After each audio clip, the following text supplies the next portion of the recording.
Hi ladies and gentlemen, this is Mark from America 2.0. How are you? I decided to do an update for Jade Helm. Uh, there's been some very different things that I've been seeing on the internet and everything. Uh, well, the first one's kind of puzzles me because I haven't experienced this myself, but I've been hearing this going on, and could be good, could be bad, depending on how it's carried out. Uh, there's been some chatter on the internet that patriot groups like the militias, the Minutemen, um, various patriot groups have been contacting Texas National Guards guys and all the National Guard people they can find on Twitter, on Facebook, and all over the place. And what they've been doing is they've been telling them to please stand down when they're given the order to participate in Jade Helm. It's not even about please, do it up to the point of this or that. It's please stand down, do it now. And I'm not sure how I feel about that. Um, the average guys, I don't think, understand what's going on. I don't think they do. I was even going to show an update today on the Marines training for riot control. Now, I don't understand why Marines are doing anything like that when Marines have absolutely no fucking jurisdiction in the civilian life. The Army National Guard was set up for that. The Marines have no jurisdiction whatsoever. Now, honestly, for civil riot control, stuff like that, fine. But to me, the Marines have jurisdiction on the seas and on the islands, and that's about it. They don't need to be an army and an occupying army force, but people are using it how they're going to anyways. But I've been seeing more and more of this, that people of different patriot groups, whether told by the organization or not, I'm not certain, are contacting, National Guard. I'm sure it's all across the board: National Guard, Army, Air Force, Marines, etc., that are participating in the Jade Helm exercises. Now, I don't know if they're getting, you know, majority of them or not, but it is what it is. And what it really is it's coming down to everybody telling everybody, look, you need to stop before this thing goes off. And what that really means is that if you can contact them individually, they're no longer a threat. If things would escalate and go down, their lives are no longer in danger, and you take them out of the fight before anything bad happens, which is a good thing. But understand that, you know, on the internet now, things are different. ISIS supposedly does the same thing. They find out who's in the military and they threaten them and everything else. So this is why I would not be doing this. I thought it was a good idea, actually, to find out who is in the National Guard and say, hey, can you provide me some information? Go on Twitter, go on Facebook, and say, hey, I see you're in the National Guard in Michigan or Ohio or, say, Texas, and say, hey, I don't mean to be a total douchebag, but would you like to, or could you give me any updates from the inside? And those guys aren't going to know anything, but I thought maybe they would. I haven't contacted anyone yet, but I thought maybe. But when I heard that Patriots were contacting the troops with basically violent threats and everything else, I decided to stand down to myself on contacting Patriots on this matter. So that's my first little note. My second one involves Walmart. There's a lot more different stories going on now, a lot more deeper intrigue. As you can see on the internet and in real life, etc., that there's been several arrests around the Walmarts that are closed, and police are lined up around the actual perimeter. I think one in California supposedly has Humvees behind it. I don't understand what that's about. I really don't. But that is supposedly there.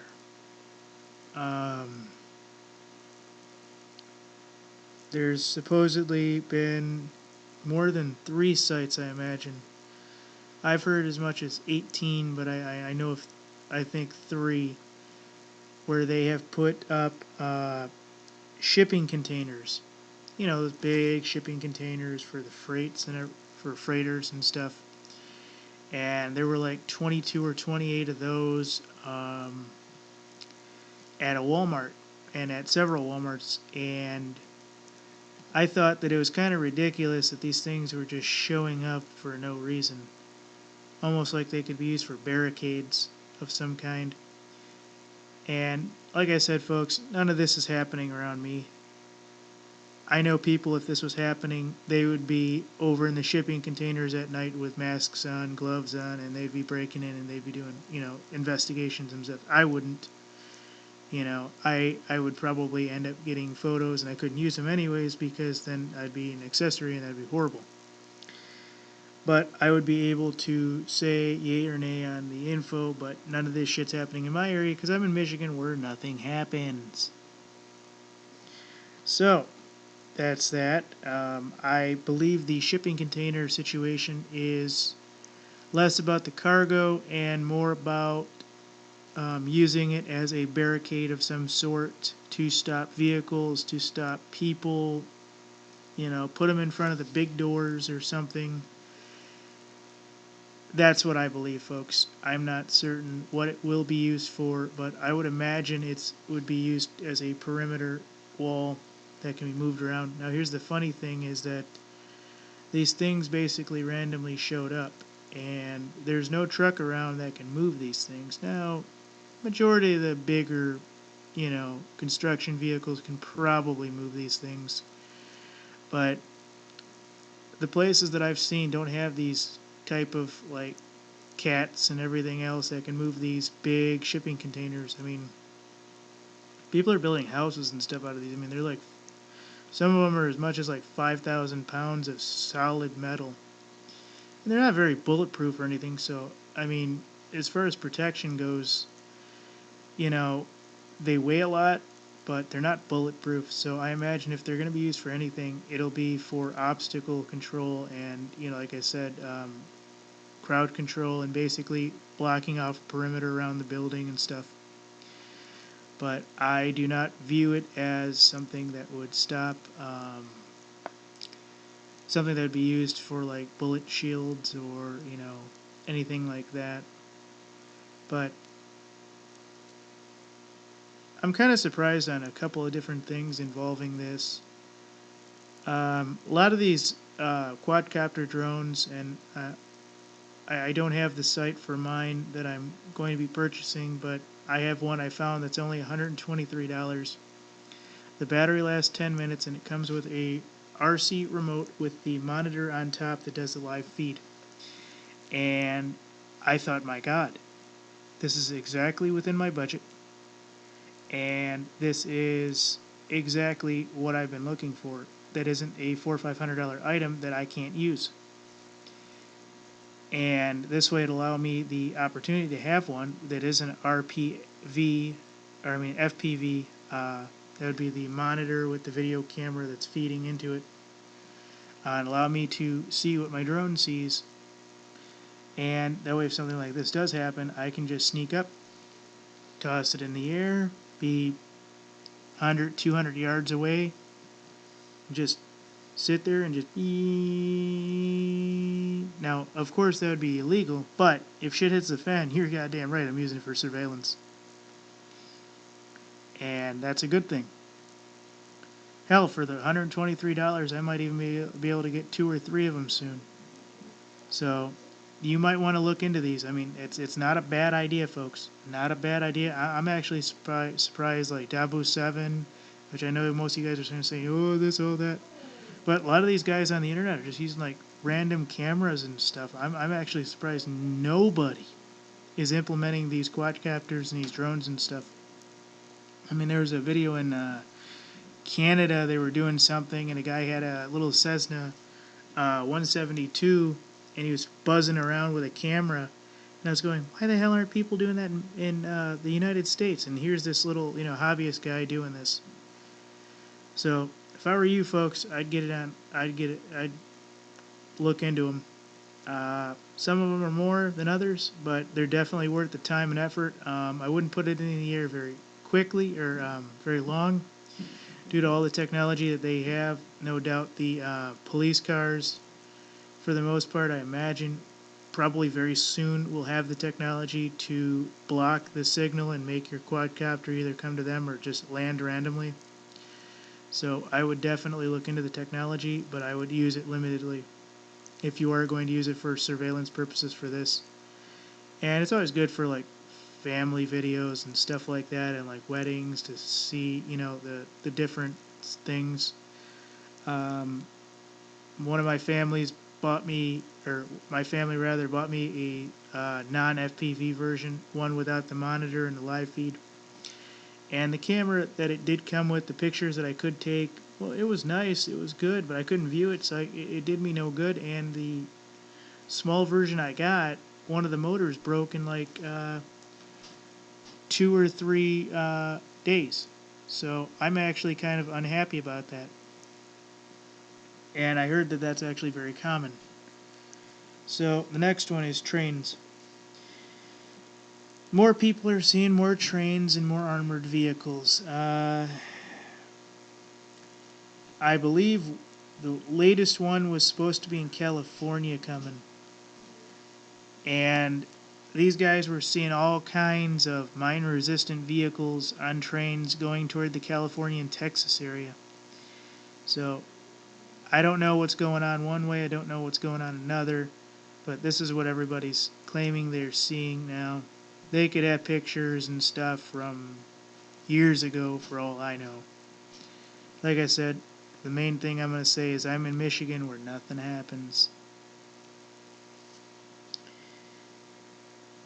So if you guys are seeing more Lrads and mine-resistant vehicles and more Abrams and different things like that, this is going to be more than just that, than just an exercise. Or at least what's going to happen is they're going to be like, oh look, it's an exercise. Okay, the 8 weeks is going to go by, and oh look, shit just happened. Oh, time for us to implement. Yay, hey, we're already here.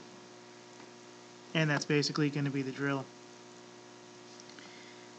But I have reports coming in that says nothing's actually going to happen through July, but that there is something coming in September. Now, I've said this before and I've been wrong, so I'm just trying to relay information.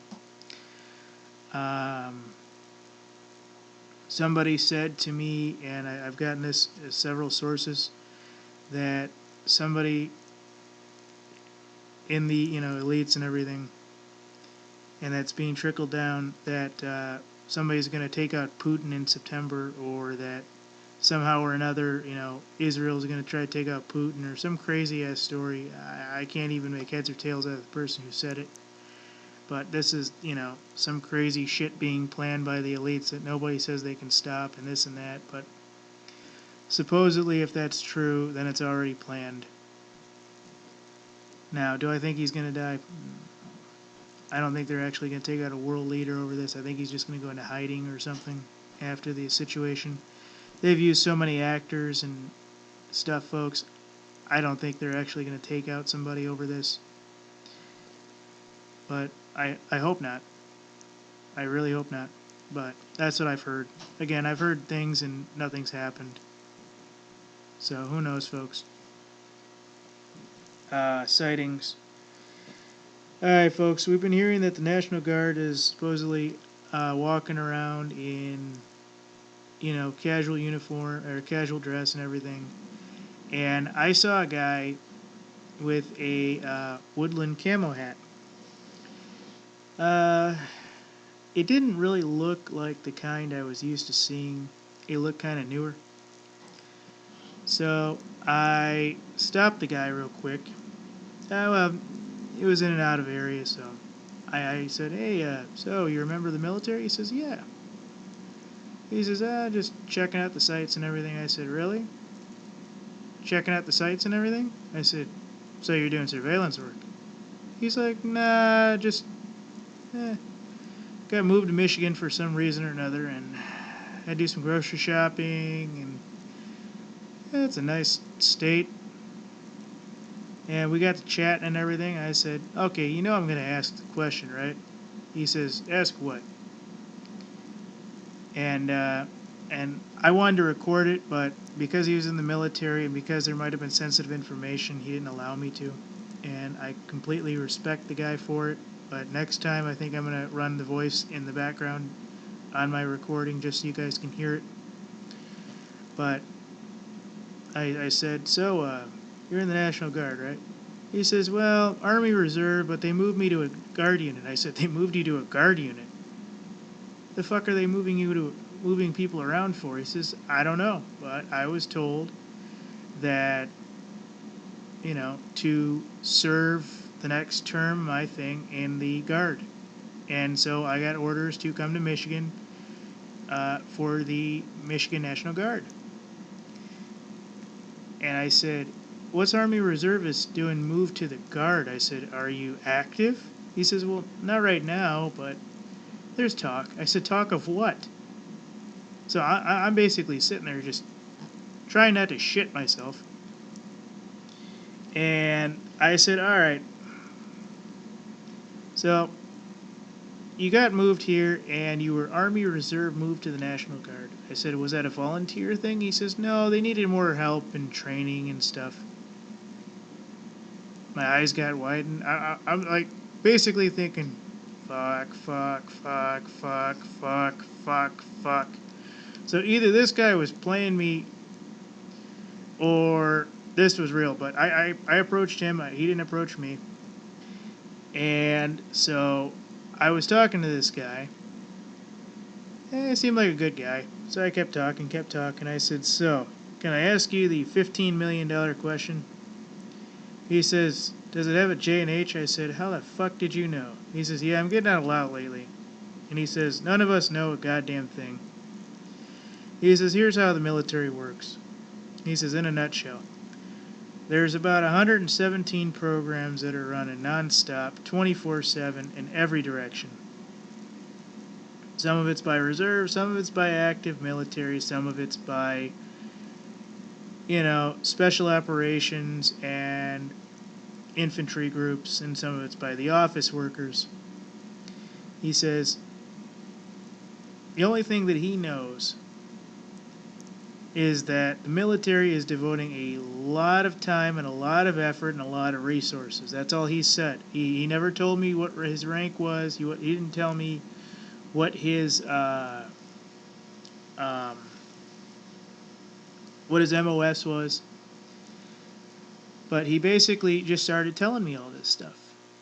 And I started breaking it down a little bit.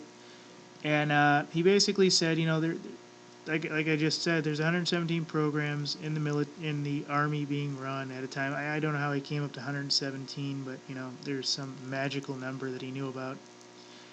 And he says, they basically, find groups and units that want to do it, and they do it. And he says Jade Helm, in its entirety, from what he heard, is taking up about a little bit more than a quarter of the resources than it should. It should be like one of the programs, and it's taking up like he said, something like a third to over a quarter of the resources. And he says he has no idea what the hell's going on. So I'm sitting there going, here's an Army reservist. I didn't even bother to ask him if he's been deployed anywhere before. And he didn't really hint at anything, but he was kind of an older gentleman, so I imagine somewhere, maybe even Germany for all I know. I don't know. But anyways, you know, I didn't even know whether or not any of this stuff was true or not, but here's an Army reservist being transferred to Michigan to do a National Guard rotation, which I don't think fucking happens ever. If you're not, and he was basically told to do this. Who was said he was just out, basically just observing shit. Fuck. And that he was there for training. Fuck again. So I'm thinking at this point this guy's fucking with me. He probably senses some shit and just decides to go, fuck it, I'm gonna fuck with him. But basically, some of the stuff, he couldn't have really gotten that well, and some of it just seems a little bit too good. So I said, you hear anything about Walmart? And he says, man, you know how bad that subject is going around? I said, no, I actually don't. He says, man. He's, two guys asked about that, and they were basically had MPs show up. Two guys, I guess, either in his unit or whatever group he's assigned to. And he says they were basically had MPs that showed up and said, that's something we can't talk about right now, and if you want to discuss it, we can discuss it, back there, but, that's not a subject they can talk about, and they were basically escorted away, and then when they came back, they were really, really kind of pissed off, like they had been yelled at. So I guess there is something going on with that.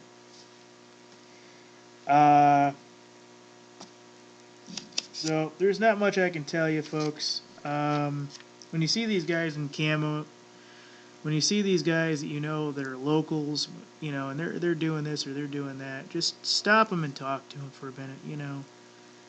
I mentioned the guys on Facebook and Twitter harassing these guys and stuff, but honestly, I was just gonna. What I usually do when I meet a veteran is I just walk up to him, shake his hand or her hand, thank you for serving, and where are you locally? You having a good time, etc. And this is the guy that really tried to facilitate the talk. So that's when I approached him about all this. I thought I got some definitely decent answers. Next time I'm going to ask if I can record the voice. I know that that's going to be a no, so I'm not even going to worry about it. But I would like to actually get somebody on record on this. But I saw this guy out. He was getting into his vehicle. I won't mention make or model or nothing. But he was out getting groceries and stuff, and I had seen the hat, and it was a little bit newer than what I was used to seeing. And so I asked him, and he seemed like he was pretty legit on the storyline. So take it with a grain of salt.